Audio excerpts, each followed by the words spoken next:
Hello, Cinema Central. It's your host, Thomas Price. I know it's been a hot minute since my last review of Disney's Alice in Wonderland films, and to be honest, the last couple months have been pretty busy. But I'm back now, and I gotta say, I'm really happy to be back reviewing movies again. But I was going to let you know that this time around, instead of really just reviewing movies generally, what I'm going to be doing now is I'm going to be reviewing movies based upon what their plot is overall about. So by that I mean probably looking at themes or context. It's something I've been toying around with for a while and thought I'd give it a try. And also, this month actually marks approximately 1 year since I started these videos, and I'm really happy I've kept it going all this time. And also, this summer happens to be the 40th anniversary of Studio Ghibli's founding. As I mentioned before, the studio was founded on June 15th, 1985 by Hayao Miyazaki, Isao Takahata, and Toshio Suzuki. And as usual, of course, Fathom Events has brought back Ghibli Fest.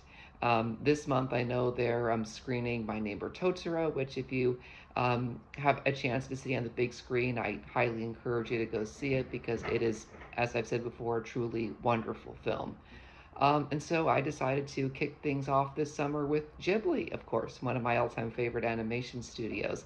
And their movie I'll be reviewing today is actually one of their more forgotten films, Whisper of the Heart, which is celebrating its 30th anniversary right this week.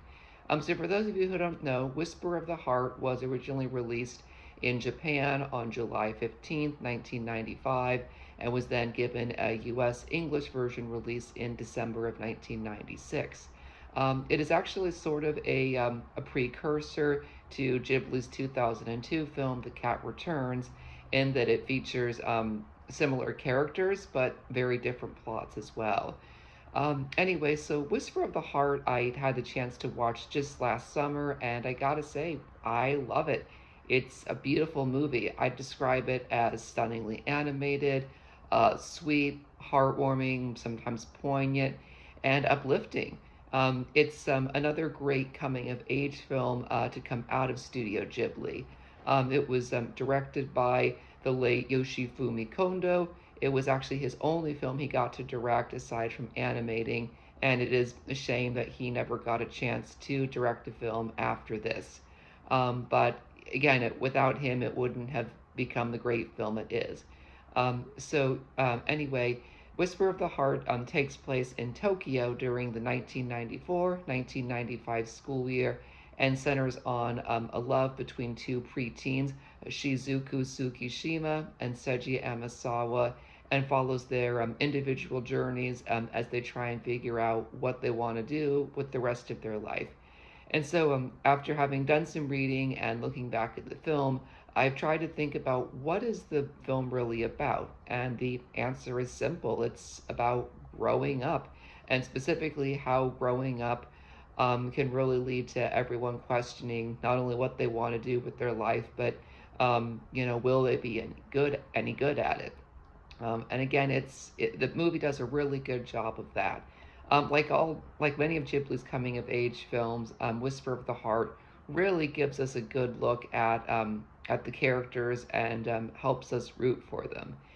Personally, I really love the character of Shizuku. She's, I think, supposed to be around 12 to maybe 13 years old, which, I mean, that's an age in which big changes always come for everyone, especially as they are about to enter high school. And she's a terrific character, and interestingly, in the English dub, she's voiced by actress Brittany Snow, who some of you may remember from having been in the Pitch Perfect movies. Again, she's a terrific character. What makes Shizuku so unique is among Ghibli characters is that she's a very creative person. Her big passion is writing. She wants to write fantasy novels, but is very at the same time afraid of not just writing but also sharing because she fears that she'll never be any good at it. And then, of course, we have the character of Seiji in the English version, voiced by David Gallagher of the Kingdom Hearts game series, who knows that he wants to become a violin maker, a lot like his grandfather, who's a wood carver. But at the same time, he doesn't really know where he will end up living for the rest of his life. So again, the lead characters are terrific, and what is really interesting is the fact that the thing that brings them together is that they've been checking out the same library books for about a whole year. And so, as many have said, Whisper of the Heart is definitely a young love story, but it's also refreshing to see that it is focused on preteen love instead of teen love. I mean, first love can happen at any time, but it's very strong during the middle school years, in which anyone could think that, oh, this will last forever, and sometimes it might, but most often not, it doesn't. And interestingly, Whisper of the Heart kind of leaves an open ending in which Seiji and Shizuku, spoiler alert, do talk about maybe potentially getting married someday, which again, they're still both super young. But it just, they really seem to have that strong spark and connection, which you don't really see in a lot of preteen movies, and so it's nice to see that.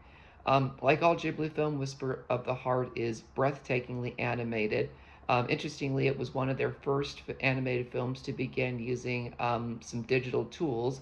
So not exactly full computer animation, but sort of digital mapping and coloring systems. And it definitely shows. I mean, the colors in the film are incredibly bright and beautiful. And of course, I mean, everything, like in all Ghibli films, is just delicately done by hand. So the animation really works well, not just in the character movements in their faces, but also in the setting. Because Whisper of the Heart takes place in Japan, and it really shows that even big crowded cities can really be beautiful at any or all hours of the day. And it also shows that, like in all big cities, Tokyo has its little hidden nooks and crannies, as Shizuku ends up discovering when she, in one scene, is following a cat, and it ends up leading her to an antique shop where she meets the owner, who happens to be Seji's grandfather, and that shop inspires Shizuku to end up writing her short stories. But back to the topic of growing up. Sorry, I diverted your attention there for a sec.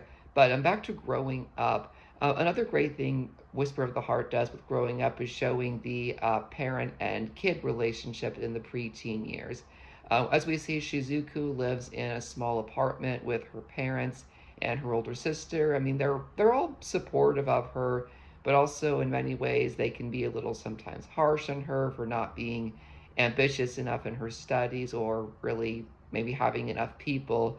And so, of course, like any kid, that definitely puts some pressure and frustration on Shizuku. But she ultimately does realize towards the end that her family does have her best interests at heart. And she also realizes that, like all families, her family is not perfect. And so that makes her not perfect, and that she's absolutely okay with that. And I also really like the fact that we see how close Seiji is to his grandfather. I mean, the grandparent and kid relationship isn't always shown a lot in animated movies, and so when they do incorporate it in, it's always something nice and refreshing. And Ghibli, of course, does that really, really well. And also, the other thing that makes me think about Whisper of the Heart that makes it cool is how, aside from talking about growing up, it really also is a film about kind of trying to figure out where exactly do you call home. And it really, really carries that theme well through the use of John Denver's song Country Roads, in both its original Japanese dub and its English dub. And it's so cool when a great studio like Ghibli can really incorporate a song into it, because some of the lyrics are, "Take me home to the place where I belong." And so, I mean, that's basically what Shizuku and Seiji are trying to figure out, particularly Shizuku, because, I mean, Tokyo is home for her, but at the same time, she knows she wants to go see other places, and she wants to do some great things with her life, but she just isn't sure about, where that is, or when it's going to happen. And it really does it super well.